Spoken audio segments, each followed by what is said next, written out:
स्वागत है आपका मेरे YouTube चैनल निनिका जी के इम्पोर्टेंट फॉर केबीसी में। पार्ट पहले में जहाँ से कहानी अटकी थी वहाँ से पार्ट 2 में कहानी आगे चलाई और केबीसी की तैयारी जो लोग करते हैं उसे इस तरह से रामायण की तैयारी करना भी जरूरी है। आगे कहानी बढ़ती है। निषाद राज गुह जो होते हैं वो गंगा को पार कराते हैं, लेकिन केवट जो होता है वो गंगा पार कराने से मना कर देता है, क्योंकि राम के चरण जिसे टच कर जाते हैं वो पत्थर भी इंसान बन जाता है। तो केवट डरता है, लेकिन फिर भी केवट जो है उसके पैर धोकर गंगा को पार कराता है। तो ये क्वेश्चन यहाँ से निकल आता है, कौन सी नदी को पार करने के लिए निषाद राजगुरु साथ थे? तो गंगा नदी को पार करने के लिए सबसे पहले ये भारद्वाज मुनि के आश्रम जाते हैं। तो ये भी एक क्वेश्चन निकल के आता है कि वन गमन में राम सीता लक्ष्मण सर्वप्रथम किस मुनि के आश्रम में गए थे? तो भारद्वाज मुनि के आश्रम में। भारद्वाज मुनि की बात करते हैं, बृहस्पति एवं ममता के बेटे। इन्होंने प्रयाग बसाया। गंगा यमुना और सरस्वती नदी का कहते हैं कि त्रिवेणी संगम है वहाँ, और ये प्रयाग के प्रथम निवासी कहे जाते हैं।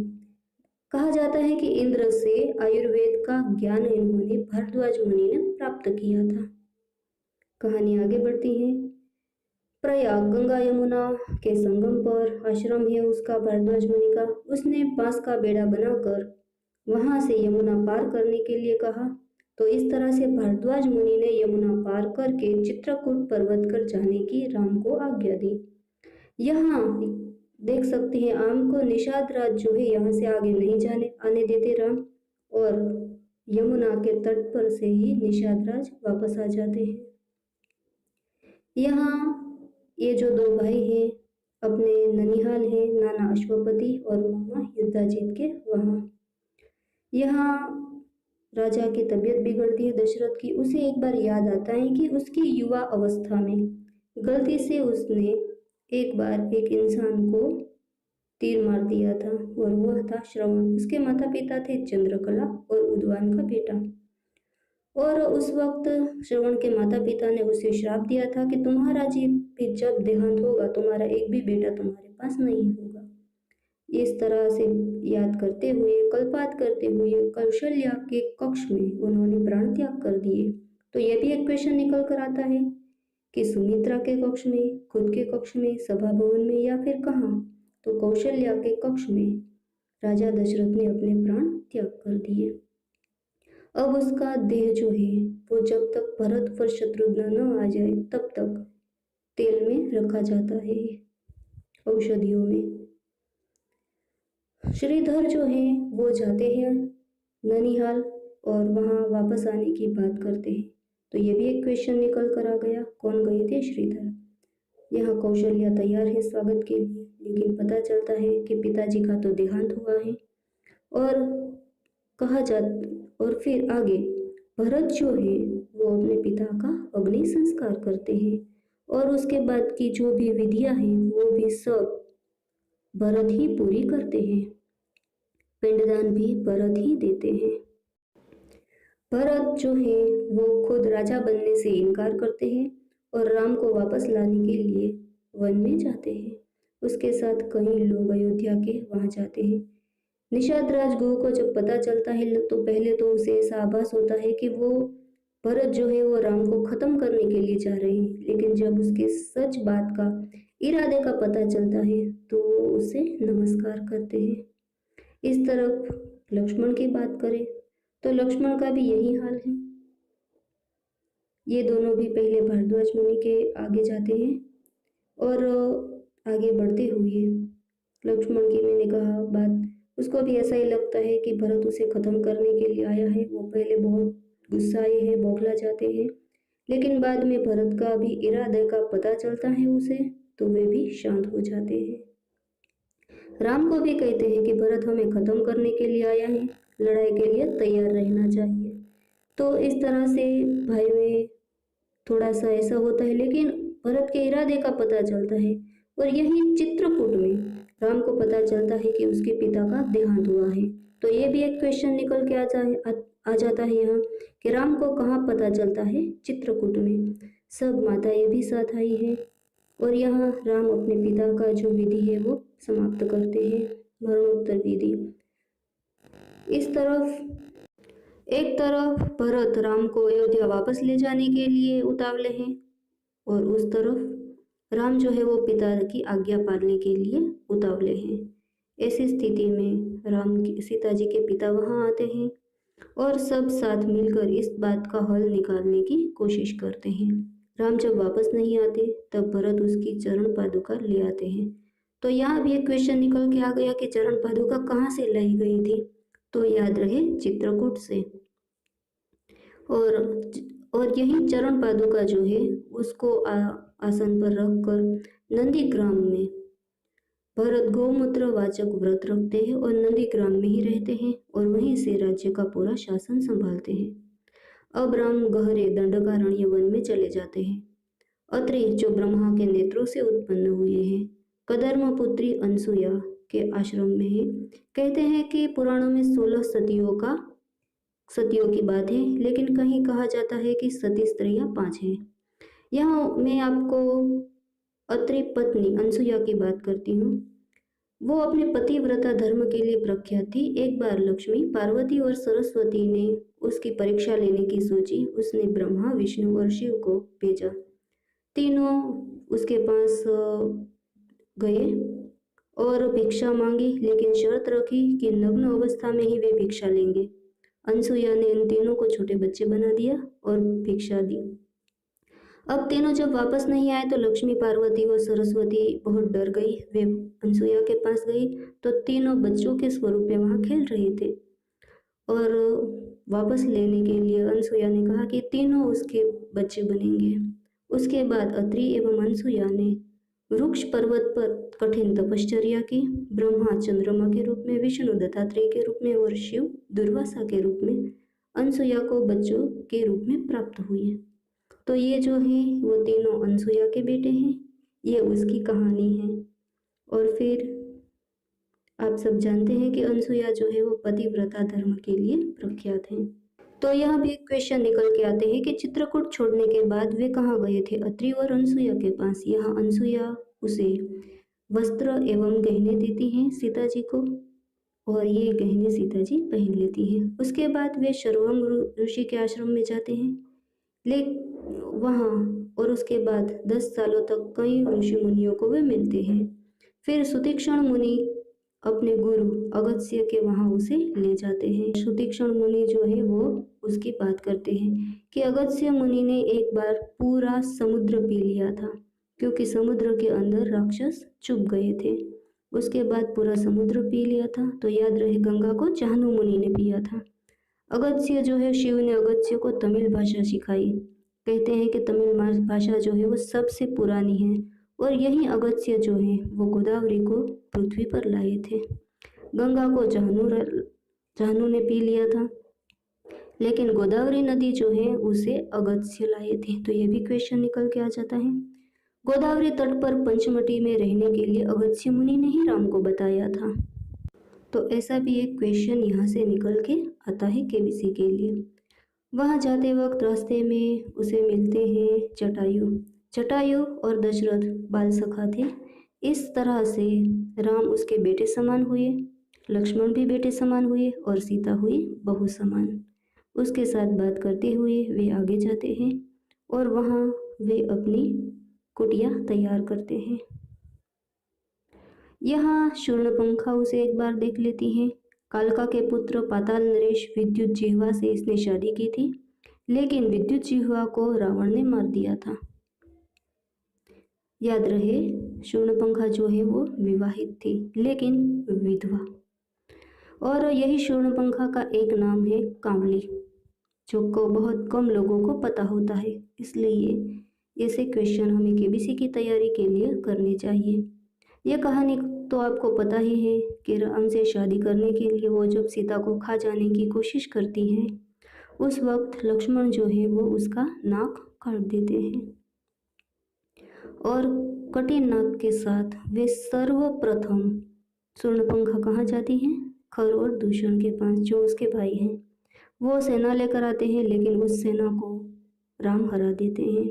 उसके बाद दूसरी बार वो सेना लेकर आती हैं तो अगस्त्य मुनि के कहने पर खरदूषण की पूरी सेना पर राम मोहिनी अस्त्र चलाते हैं और पूरी सेना अंदर ही अंदर लड़कर मर जाती है। तो ये भी क्वेश्चन निकल के आ जाता है कि शूर्पणखा सबसे पहले कहाँ गई थी? खरदूषण के पास। यहाँ बात आती है रावण, दशासन या फिर दशानन। रावण नाम जो है, रावण पहले वैकुंठ का द्वारपाल था।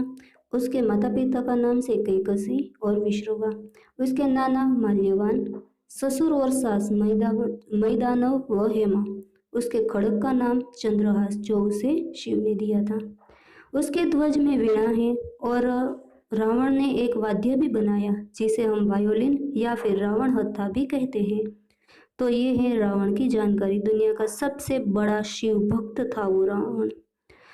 कहा जाता है कि एक बार रावण ने कौशल्या का हरण किया था और दशरथ जो थे वो जहाज में थे। वो जहाज टूट गया था और एक लकड़ी पर वे तैरते तैरते एक द्वीप पर पहुंचे।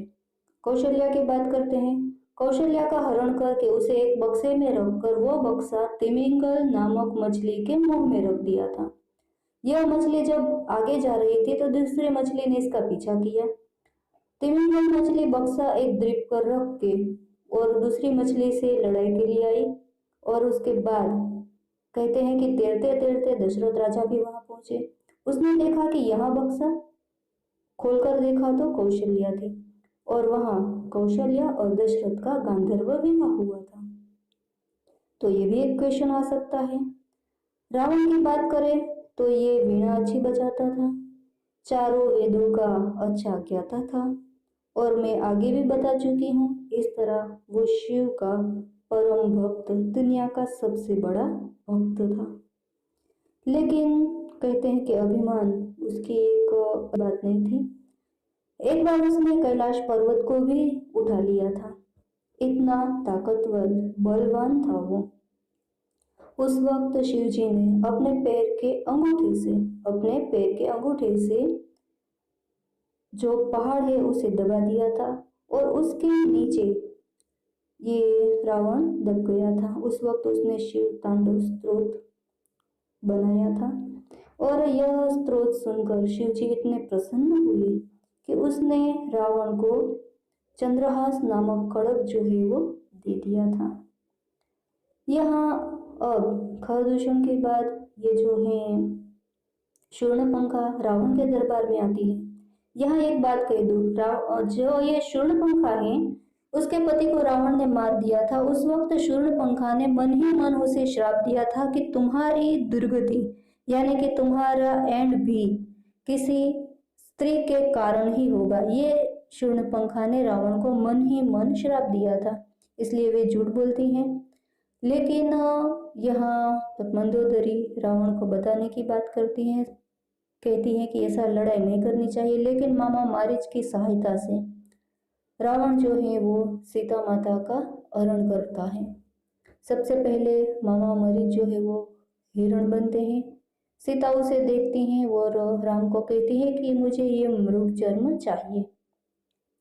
राम जब उसे लाने के लिए आगे जाते हैं तो मामा मरीच को लगती हैं, लेकिन मरते वक्त वो राम की आवाज में पुकार देते हैं। ये पुकार जब सीता के कानों तक पहुंचती है तो उसे लगता है कि राम को कोई दिक्कत आई है। वो लक्ष्मण को बताते हैं कि तुम अपने भैया की मदद के लिए जाओ। लक्ष्मण जाना नहीं चाहता लेकिन जाना पड़ता है। वो लक्ष्मण रेखा खींच कर जाता है। यहाँ रावण जो है वो रूप बदल कर आता है, सीता के लिए आगे बढ़ता है पकड़ने के लिए, लेकिन लक्ष्मण रेखा से पीछे हटना पड़ता है। उस वक्त वो सीता को लक्ष्मण रेखा लांघे ऐसी स्थिति खड़ी करता है और जैसे ही सीता आती है उसका हरण करके वो ले जाता है पुष्पक विमान में। यहाँ जो जटायु है उसे दिखता है और उसे पकड़ने की कोशिश करता है और आगे जाके जटायु मारा जाता है। जब राम और लक्ष्मण ढूंढते हैं तब उसे सीता का पहला गहना मिलता है चूड़ी। तो ये भी एक सवाल निकल कर आता है। उसे लगता है कि वे सही दिशा में हैं। वहीं उसे जो है वो जटायु मिलता है। वो पहला शहीद माना जाता है और उसको राम ने अग्निदाह दिया। तो ये भी क्वेश्चन निकल कर आ जाता है कि राम ने किसे अग्निदाह दिया? जटायु को। अशोक वाटिका में सिनशिपा नामक वृक्ष के नीचे सीता जी हैं और यहाँ रावण उसे टच भी नहीं कर पाता क्योंकि नल कुबेर जो है अ, उस उसके उसे रंभा से शादी करनी थी और रंभा से अच्छा बर्ताव नहीं किया था रावण ने। तो नल कुबेर ने रावण को श्राप दिया था कि किसी भी स्त्री को तुम उसकी मर्जी के बिना यदि टच करोगे तो तुम्हारे सिर के 7 टुकड़े हो जाएंगे। इस तरह से रावण जो है वो सीता को छू भी नहीं पाता। लेकिन यहाँ सीता जो है हाथ में एक घास का तिनका रखती है। उसकी मैं बात आपको बता दूं। जब शादी के बाद सीता ससुराल आई तो उसने खीर बनाई थी। उस वक्त भारी पवन आई और घास का एक तिनका जो है राजा दशरथ की थाली में जा गिरा। अच्छा नहीं लगती है ये बात, तो सीता जी ने ऐसी नजरों से उसे देखा कि घास का तिनका जो है वो जलकर राख हो गया और राख हवा में उड़ गई। जब सीता को ऐसा था कि ये किसी को पता नहीं, लेकिन दशरथ या राजा ये सब देख रहे थे। उसके बाद उसने सीता को बताया कि तुम अपनी क्रोधाग्नि सी नजरों से कभी किसी के सामने मत देखना, और उसकी आज्ञा थी। इसलिए सीता जो है वो घास का तिनका याद रखने के लिए सामने रखती है। अब यहाँ त्रिजटा जो है, जो विभीषण की बेटी कही जाती है, कहीं दूसरी मैंने जो रामायण पढ़ी है उसमें उसके साथ सीता की अच्छी दोस्ती होती है और सीता उसे अपनी माता कहती है और वो उसे हर बात पर आश्वासन देती है त्रिजटा। तो ये भी एक क्वेश्चन है कि सीता जो है वो अशोक वाटिका में किससे ज्यादा बातें करती थी, कौन सी राक्षसी से, अथवा तो वो राक्षसी किसकी बेटी थी। ये भी क्वेश्चन यहाँ से निकल के आ सकते हैं। लेकिन सीता के वस्त्र मैले हो जाते हैं तो ये मंदोदरी भैरवी नामक एक जो व्यक्ति होती है, एक लेडी यानी कि एक व्यक्ति, उसके साथ कपड़े भेजते हैं जिसका सीता जी इनकार कर देती हैं। तो ये भी क्वेश्चन निकल कर आ जाता है कि कौन सी दासी के साथ कपड़े भेजे थे। आगे बढ़ते हैं। राम और लक्ष्मण, उसे कम्बंत राक्षस मिलता है जिसे अष्टावक्र या फिर स्थूल शिरा का श्राप होता है। हकीकत में वो एक गांधर्व था और ऋष्यशुक पर्वत पर जाने के लिए और शीघ्र से भेंट करने की वो सलाह देता है। उसका जब वध किया जाता है तो और उसे अग्निदाह दिया जाता है तो वो अपने मूल रूप में आ जाता है और पूरा वृतांत वो राम को कहता है। सुग्रीव की भेंट से पहले ये लोग शबरी को मिलते हैं। शबरी का सही नाम है श्रवणा। वो एक भील कन्या थी। पंपा सरोवर के किनारे मातंग ऋषि का आश्रम था। वो जब छोटी थी तब वे बड़ी सवेरे ये पूरे आश्रम को साफ सुथरा कर दिया करती थी। मातंग ऋषि सोच में पड़ गए कि कौन ये आश्रम जो है पूरा साफ सुथरा रखता है। पता चला कि श्रवणा। तो उसने उसे एक आशीर्वाद दिया था और कहा था कि तुम यहीं रहो, आपको भगवान जरूर मिलने आएंगे। और ये जो मातंग ऋषि हैं, इंद्र के वरदान से इसे इंदुदेव का नाम भी दिया गया है। तो मातंग ऋषि का दूसरा नाम हुआ इंदुदेव और शबरी का एक नाम हुआ श्रवणा। और वो कौन थी? एक भील कन्या थी। मातंग ऋषि का आश्रम कहाँ था? तो पंपा सरोवर के किनारे। तो ये भी ऐसे भी क्वेश्चन यहाँ से निकल के आते हैं। श्रवणा रोज इस तरह से फूलों को सजाती हुई राम और लक्ष्मण की राह देखती है। एक बार ये दोनों रियल में उसे मिल जाते हैं और वो उसका पूरा आतिथ्य भी करते हैं और झूठे बेर भी अपने खिलाती हैं।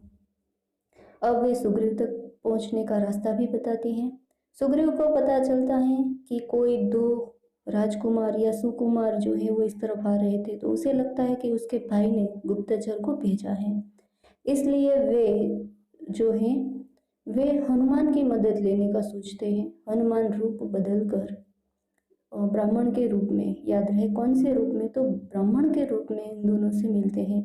इसे यहाँ आने का पूरा प्रयोजन पूछते हैं। पता चलता है कि ये रास्ता जो है वो माँ तपस्विनी शबरी ने बताया है और उसका आने का जो इरादा है वो क्या है सब जानते हैं।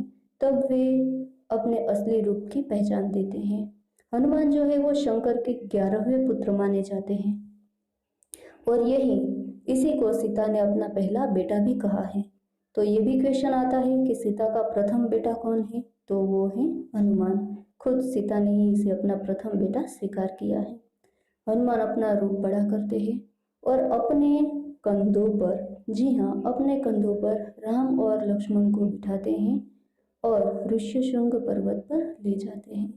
यहाँ सुग्रीव से उसकी भेंट होती है और दोनों की दोस्ती होती है। दोनों एक दूसरे को मदद की बात करते हैं और ये दोस्ती पक्की करने के लिए अग्नि का सहारा लिया जाता है। उसके बाद सुग्रीव उसे बताते हैं कि हम जब ऋष्यशृंग पर्वत पर बैठे थे तो किसी स्त्री ने एक कपड़े में कुछ गहने रख कर पर्वत पर फेंके थे। ऐसी बात करते हैं और पूरा वृतांत ये भी उसे बताते हैं।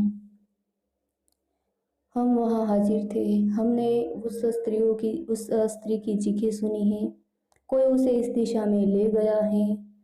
ऐसी सब बातें जो सुग्रीव, जामवंत, हनुमान ये सब राम को दिखाते हैं और पूरे गहने जो हैं वो भी उसे दिखाए जाते हैं। इसमें लक्ष्मण जो है वो सिर्फ सीता के नुपुर ही पहचानते हैं, नुपुर जो पायल जो कहते हैं पैरों में पहनी जाती है। और ये भी एक सवाल यहाँ से निकल कर आते हैं कि लक्ष्मण ने सीता का कौन सा गहना पहचाना था? नुपुर पैरों में पहनते हैं और लक्ष्मण जो है वो सीता के जब पैर छूते हैं तो स्वाभाविक बात है कि नुपुर को वो पहचान लेते हैं। बाकी के गहने जो है वो राम पहचान लेते हैं। तो ऐसे क्वेश्चन जो है वो अक्सर रामायण के अंदरूनी भाग से लिए जाते हैं और पूछे जाते हैं।